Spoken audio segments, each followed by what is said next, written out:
This Liberty Sports Update is brought to you by Beacon Credit Union. And it's time now to preview the upcoming 2019 season for the Lady Flame softball team. And we're visiting here with the head coach, Richardson. And Coach, it's exciting times. It's right here upon us. The season will be here in about a month or so, and you've got the ladies out there working hard, coming off an outstanding year, a record-breaking year, 49 wins a year ago, conference champions, a regional runner-up berth in the Columbia Regional, a couple of wins against ranked teams in that regional. As you prepare them for this season, how much does that momentum still carry over into this year?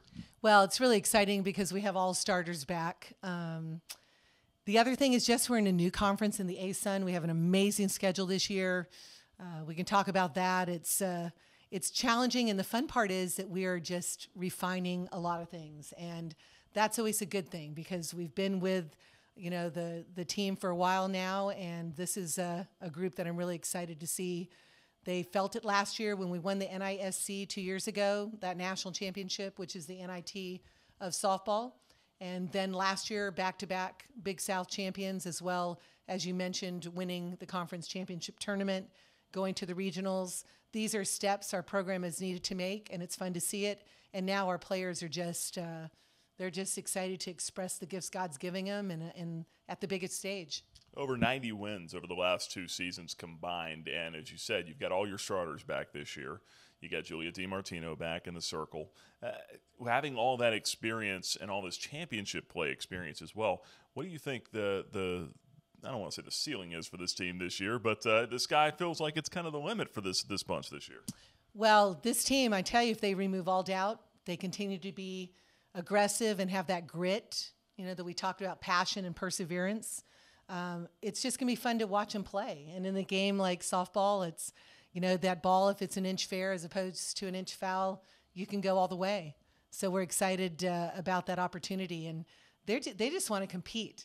And that's what I'm excited about. And it's never been about winning or losing. It's really about seeing how great we can be. And that means individually, are they reaching their full potential? And then collectively as a team. And I've challenged each player this year to be able to say, what can I do and what presence can I have that will help elevate the experience and the motivation and the talent of my teammates around me?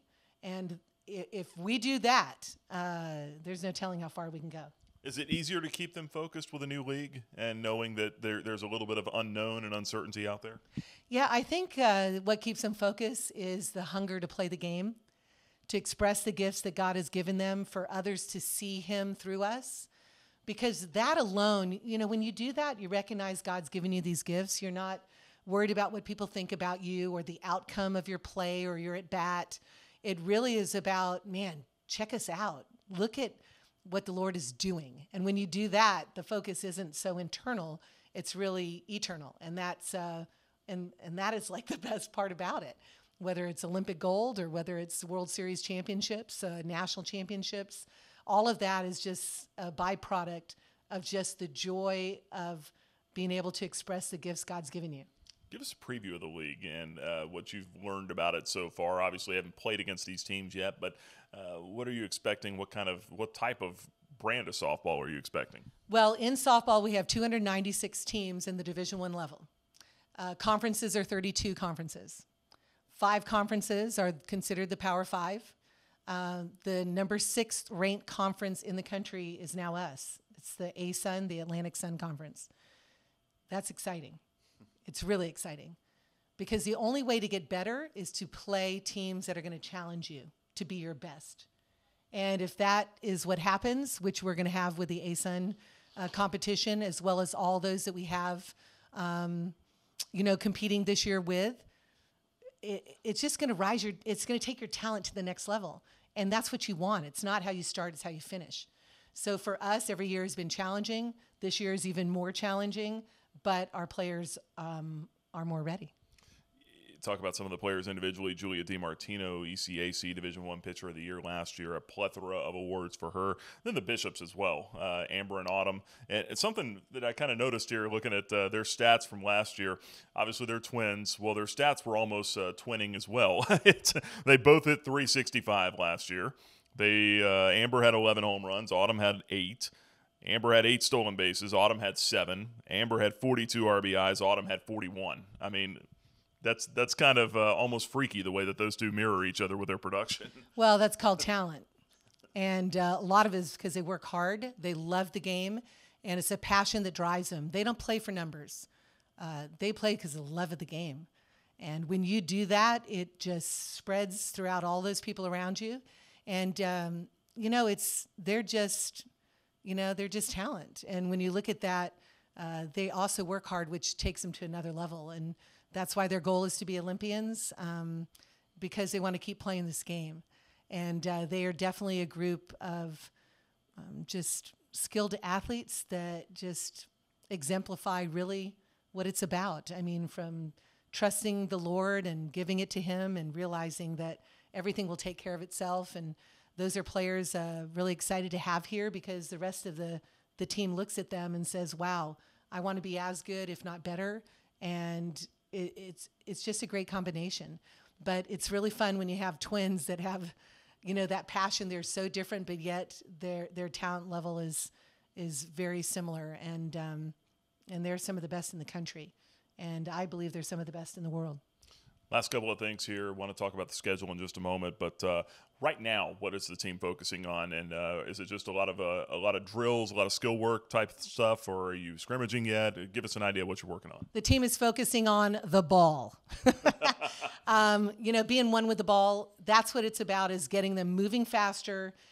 We start with a controlled type of teaching, and then go to variable, where you don't know what's going to happen. We throw it at them, whether it's 7 minutes or 4-man base running, whether it's scrimmages, those type of things. But we try and make sure we're progressing them to compete.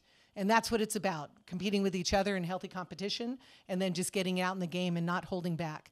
And if they don't play safe, if they just play all in, it's fun to watch. It's fun to coach. Lastly, the schedule, a very competitive one. You've got UCLA and Washington, a couple of College World Series teams from last year. You've got 13 teams, 18 games against 13 teams that were in the NCAA tournament last year. And you'll be opening things up against BYU and Notre Dame in Mexico on February 8th, which I think is kind of fitting. BYU, Notre Dame, obviously that's what Dr. Falwell envisioned, is competing with those schools and beating those schools.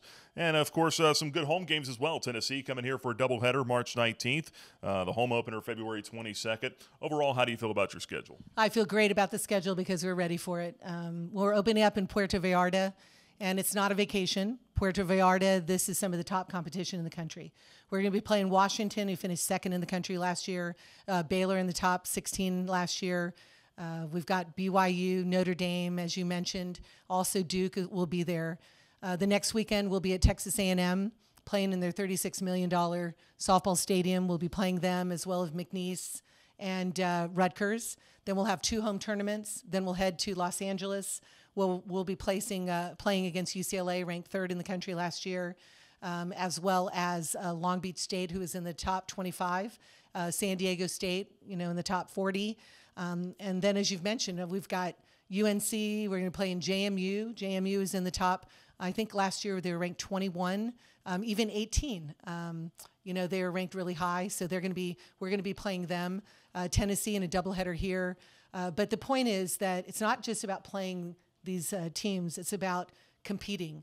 And, if everything goes the way that it can, we'll be winning. And I'm just excited about it, because once you get postseason and you've played these teams preseason as well as during your season, then there's just a whole different atmosphere. And you saw that against South Carolina, and you saw it, when we competed against them, and we were ready if we moved on for Arizona State, because we had played them preseason. So anyway, I'm excited. I hope everybody else is. You guys are going to love fast pitch softball. Make sure you're here watching the Lady Flames. It's contagious. It's energetic, and it's just super fast and competitive. And it's something you're just going to fall in love with if you haven't already. Yeah, certainly a lot to be excited about, and been very competitive against some of those power teams, 11-2 against the ACC over the last couple of years. The ASUN move, everything else, you're just poised to make a run here in the NCAA postseason. Should be a lot of fun. Coach, appreciate the time, and good luck to you here coming up at the start of the season. Thank you so much, and God bless everybody. We're just so blessed, and go Flames.